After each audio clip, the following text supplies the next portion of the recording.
Imagine you gave your piggy bank to the smartest kid in school. He promised to keep your money safe and even make it grow.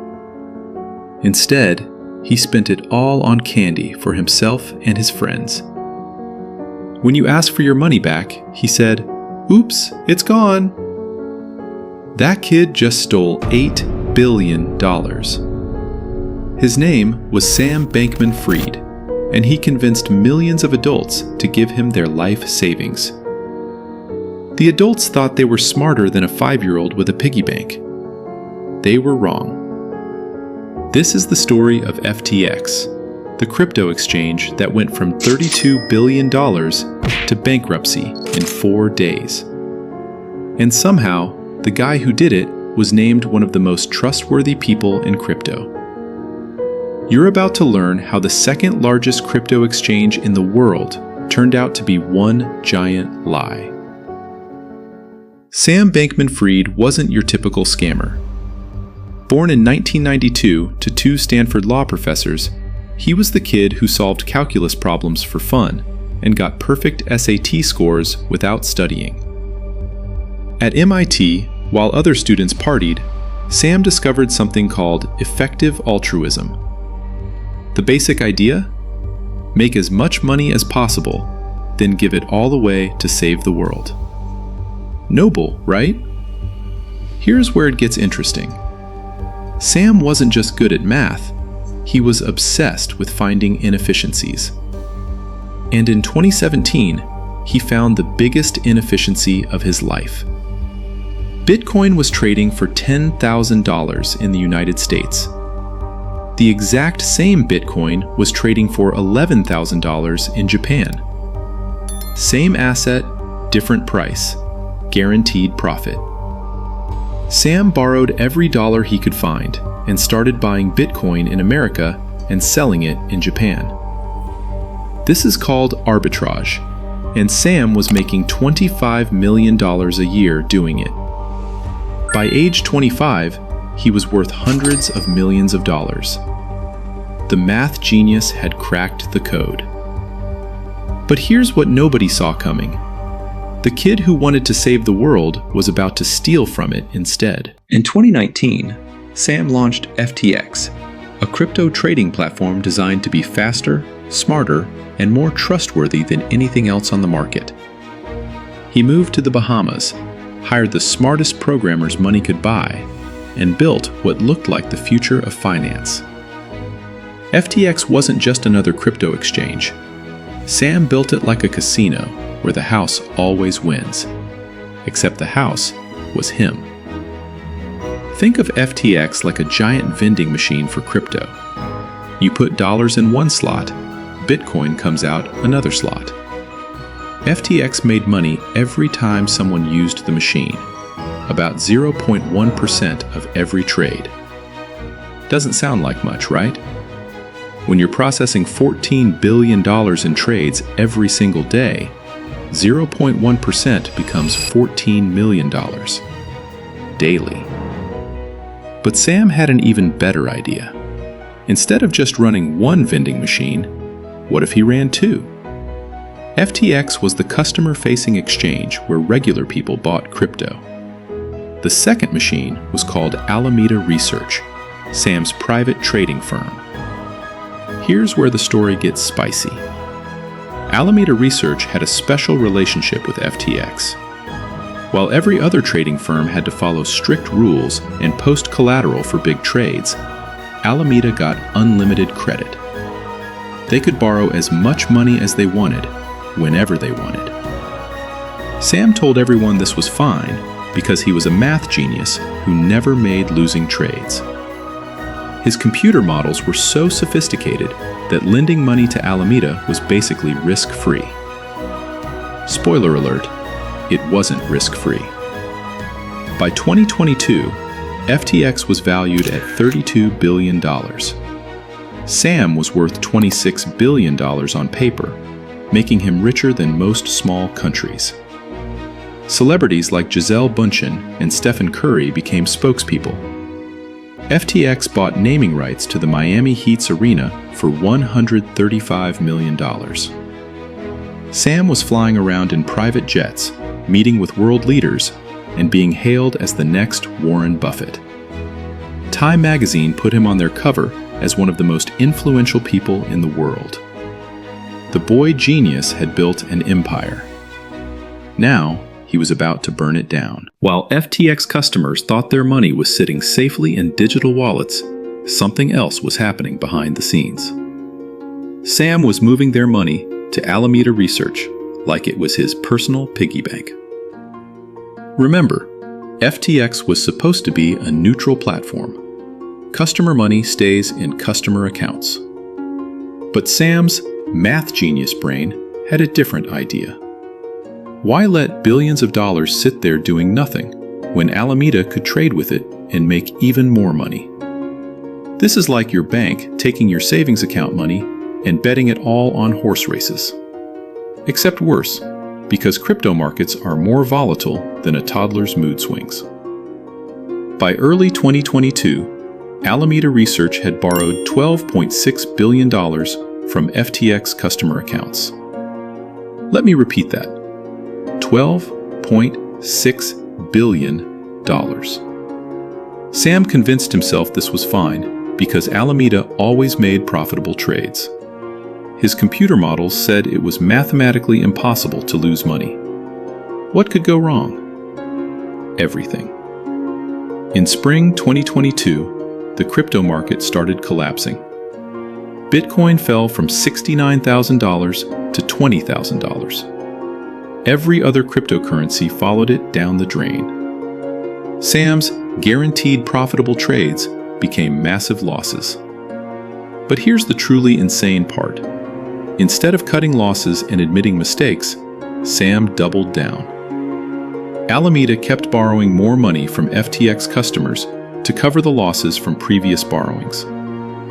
It's like losing your rent money at a casino, then borrowing next month's rent money to win back this month's rent money, then borrowing grocery money to win back the rent money, and on until you've borrowed money you don't even have yet. Economists call this a Ponzi scheme.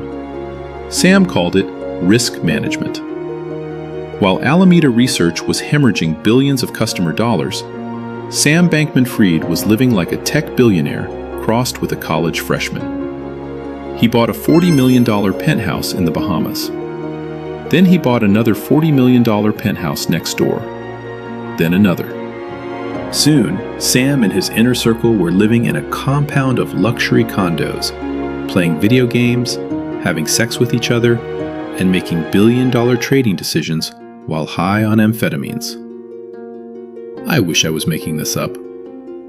The entire FTX executive team was basically a polycule of MIT graduates who thought they were the smartest people in the world. Carolyn Ellison, Sam's on and off girlfriend, ran Alameda Research. She later testified that she felt constant dread about the massive hole in customer funds, but kept quiet because Sam told her everything was under control. Meanwhile, Sam was jet-setting around the world as crypto's golden boy. He donated $40 million to Democratic candidates in the 2022 elections. He testified before Congress about crypto regulation. He appeared on every major podcast and news show, explaining how FTX was revolutionizing finance. Here's the most insane part. While Sam was publicly advocating for crypto regulation and transparency, FTX had literally zero risk management controls. Customer money and company money sat in the same bank accounts. There were no internal audits. Sam could move $1 billion with a single text message. One former FTX employee described the company's financial controls as worse than a lemonade stand. At least a lemonade stand knows how much cash is in the register. But the lies were working. In January 2022, FTX raised $400 million from investors at a $32 billion valuation. Pension funds, university endowments, and billionaire investors lined up to give Sam their money. They had no idea they were investing in a company that had already secretly lost most of its customer deposits. By October 2022, Alameda Research owed FTX customers $12.6 billion.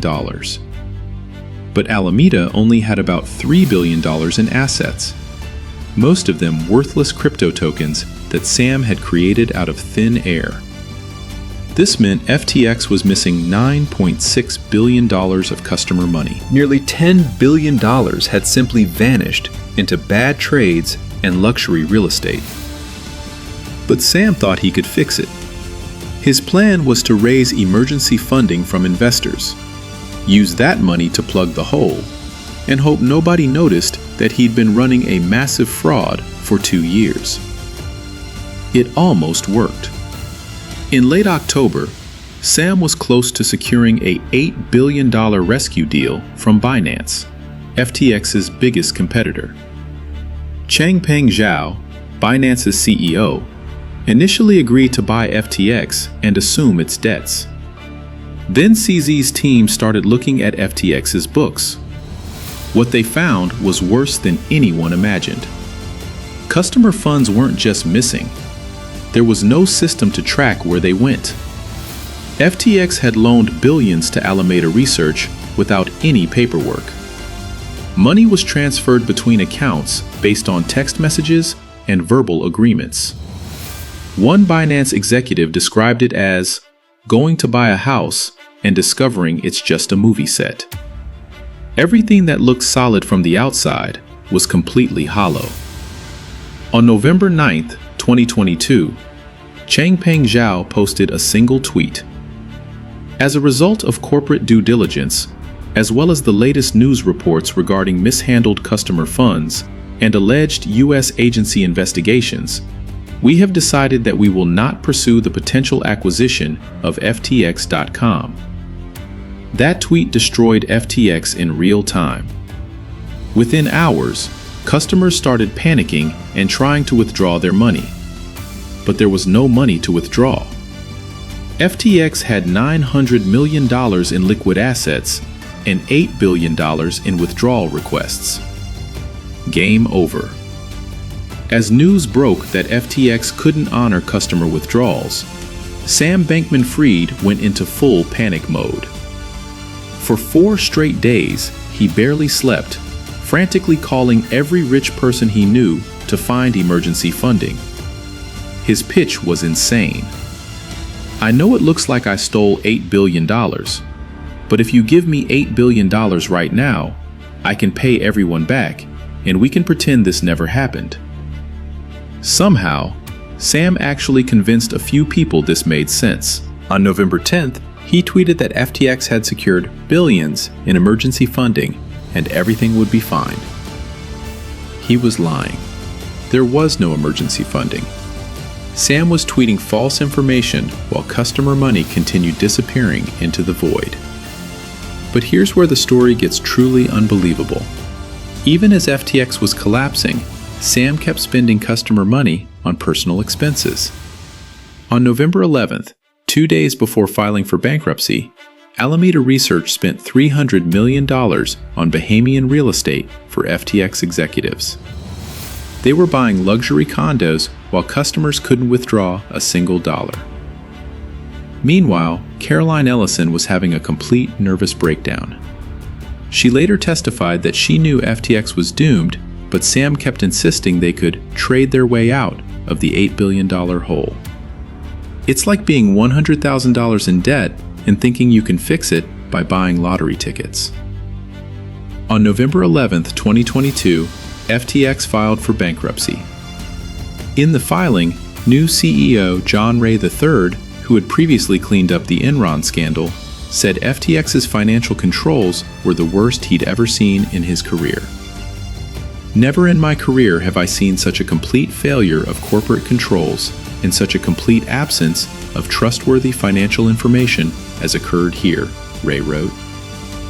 Remember, this is a guy who dealt with Enron, and he said FTX was worse.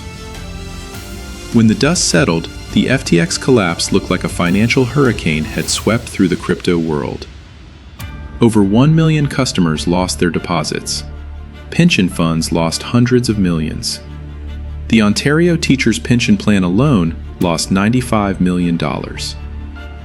But the human cost was even worse. People had put their life savings into FTX thinking it was as safe as a bank account. Retirees lost their entire nest eggs. College students lost money they'd saved for years.